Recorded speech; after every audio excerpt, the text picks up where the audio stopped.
Today, I am going to give you some top tips on how you can get better at Strongman without access to Strongman equipment.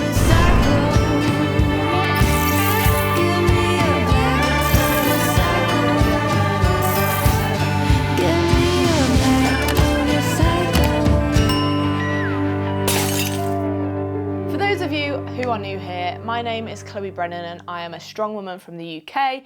I've won a few things, so I've won Europe's Strongest Woman in 2023. I'm the 2 times natural world's strongest woman. I've podiumed at OSG and at the Arnold Amateur, done some stuff, did the Dinny thing, and I am also the founder of Holistic Strength Coaching. So doing and coaching Strongman is my jam, and I want to give you some free tips that are going to help you to get better at Strongman even if you don't have access to equipment. Obviously the sport is exploding at the moment, so everyone's wanting to get in on it, but not everyone has access to a Strongman gym. However, there are lots and lots of things that you can be doing in your commercial gym that are going to carry over really nicely to the Strongman implements. And I will preface this by saying that yes, you can do all of these things, but nothing beats actual hands-on experience. So if you are planning on doing a competition or anything like that, then I would recommend that you travel to a gym just to give the events at least one try before you compete, if not more. But day to day, week to week, these are the things that you can be doing to improve your Strongman game. So obviously, there's a few things that you can do in the gym that do cross directly over. So deadlifts and overhead. You can deadlift in the gym if you have access to a barbell, which if you are at a normal commercial gym, I'm guessing that you do. And same with overhead pressing. You can practice different styles of press with the barbell, whether that be a push press, strict press, power jerk, split jerk. You can do all of those things. And also maybe worth doing some cleans as well, so you're practicing bringing the bar from ground to overhead like you would do with an axle in a competition or when you're doing a strongman training event.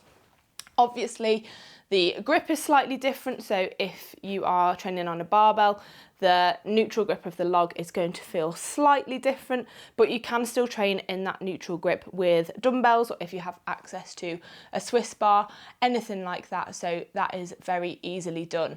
But when we're thinking about things like sandbags, stones, yoke, throwing bags, all these things, there's not really a direct crossover, so we need to get a bit more imaginative. So let's start off real simple exercises that you can do that are going to help and cross over.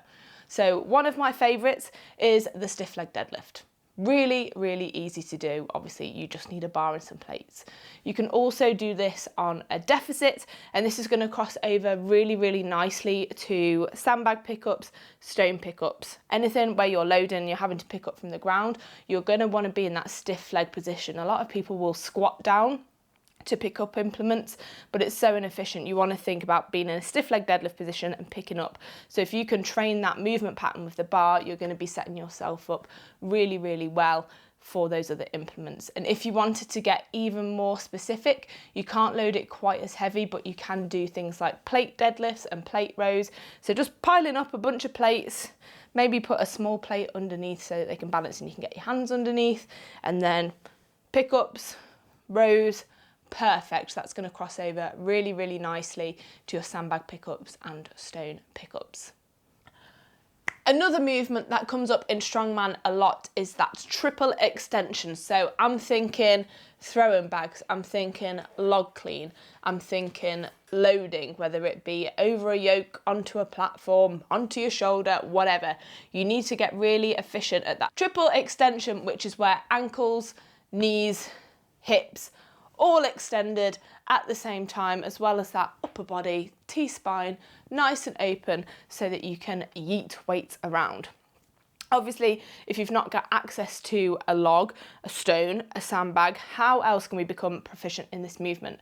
I really love using Olympic lifting variations for this. So hang power cleans, hang snatches, hang power snatches, hang muscle snatches, any of these things that are going to force you to produce a load of power in a very short space of time is going to cross over really, really nicely to those events. So personally, like I said, I would do it from a hang position because it's very rare that you are going to be extending straight from the floor unless you are doing a one motion. And if you are predominantly training in a commercial gym, I would expect that you don't really have the experience to go into one motion and things straight away. So go from a hang position, start off in a really high hang, and that's going to really force you to extend quickly, and then as the weight gets heavy you can lower the hang, and yeah, all of those variations are super helpful. I really like muscle snatches when we're thinking about throwing, for really kind of producing force from the legs but finishing off with the arms. Great move. So get onto those. Olympic lifting is bloody great for strongman, and people don't utilise it enough. So, and when you're thinking about reps and sets of these things, especially with regards to power, like 3 to 5 sets of about 3 reps is great. And you don't need to go super heavy straight away. You want to be focusing more on the quality of the lift and really hitting extension and feeling really powerful and explosive, rather than kind of doing it and catching it all wonky or being really grindy at the top. We want movement efficiency number one with those moves. So I've spoken a lot about loading events, but obviously we also have a lot of carry events in strongman, and something that is going to help you a lot is just getting stronger in a front loaded position. It's going to cross over to your carries and your loads. So there's a few exercises that I really like that can benefit this. So front squats, bloody great exercise, and I think they cross over really nicely to your deadlifts as well. So front squats are belter for strongman and are going to have lots and lots of crossover. We can also do another squat variation that is more specific to like front loaded implements, and that is a Zercher squat, so where you hold the bar in your elbow creases. And what this is going to do, it's going to really try and force you forward, and you're going to have to really try and pull back and stay upright. Obviously if you've got 80, 100 kilo sandbag out in front of you, it's going to want to pull you forward. So getting used to being dynamic and moving when weight is trying to do that is going to be really, really helpful. Another thing that we can do is front loaded good mornings. Good mornings in general are a very good exercise, but front loaded just again gets us used to being in that dynamic movement whilst having weight trying to pull us forward. And you can do this in several ways. Again, we can use a Zercher, you can use a kettlebell, you can use a plate, anything that's going to be trying to pull you forward and you're going to have to really resist it and pull up. It's going to help strengthen the upper back, which is going to again cross over into lots of different events. You need a real strong upper back for stones, loading, deadlifts, even for pressing to be able to stabilize the weight. So these things are going to give you a lot of bang for your buck. So for loading and carrying, getting strong in that front loaded position, think front squat, Zercher squat, front loaded good mornings, all absolutely brilliant. So moving on from that, we've kind of alluded to moving events. So when we're moving with a lot of weight the majority of the time. So we're putting one foot out in front of the other with a lot of weight on it. So our legs need to be strong, independent of one another, as well as when they are together. So you might have heard the phrases bilateral and unilateral. So bilateral means doing exercises with both legs. Unilateral means doing it with one limb. So a lot of single leg work can be really, really helpful when it comes to just working on your stability and your strength for your moving events. And this goes even if you have access to a strongman gym. These things are going to really help without putting a load of load through your body. So things like split squats. I like staggered stance and single leg RDLs. I think they are brilliant. Some people I've had just standing on one leg if their balance is really off. But that's really stripping back to basics. And other things that you can do are things like walking lunges, so where you are actually moving with the weight. One thing I really love for yoke is marches. So that is, you can do either with a barbell and just marching on the spot. That's going to get you used to shifting your weight from one foot to the other whilst keeping hips and all of your trunk stable. But to make this more challenging, you can add hanging bands. So get some resistance bands, put plates, kettlebells, whatever on those, loop them onto your barbell and get marching there. That is going to cause a little bit of chaos in the bands, and it's going to create some instability. When you're training in a commercial gym, because you're on such like standardized equipment, it's quite difficult to create that instability that we can sometimes get on strongman apparatus. So doing that is going to equip you really well for if you're in the middle of a yoke run and it starts to feel wobbly, to be able to bring that back and feel actually really stable under the implement. So that is something that I really love for yoke. Obviously things like farmers, you can do with dumbbells or kettlebells, but actually working on your grip is going to be super important. And it's great because working on your grip doesn't actually require very much equipment at all. Things like dead hangs, behind the back holds, brilliant. They're going to get you off to a really great start. So easy peasy, and that's going to cross over into your moving / grip event. But one thing that I think is actually really underutilized, and this is in people that train in strongman gyms as well, is just getting good at like body awareness and moving without weight. So things like agility drills, you can literally do these anywhere.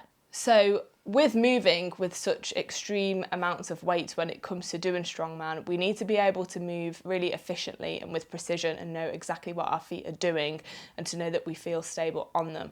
But as well as that, when we're doing things like medleys, we want to be able to move fast in between implements. It's all good being really strong with weight on your back, but if you can't move without weight, you're going to lose loads and loads of points. And obviously, like I've just said, you can do agility drills anywhere. This doesn't require you to be in a strongman gym. So when you are doing agility work, think about it's in strongman, it's going to be mainly sprints. We're not endurance athletes in the sense that we're going to be running for miles.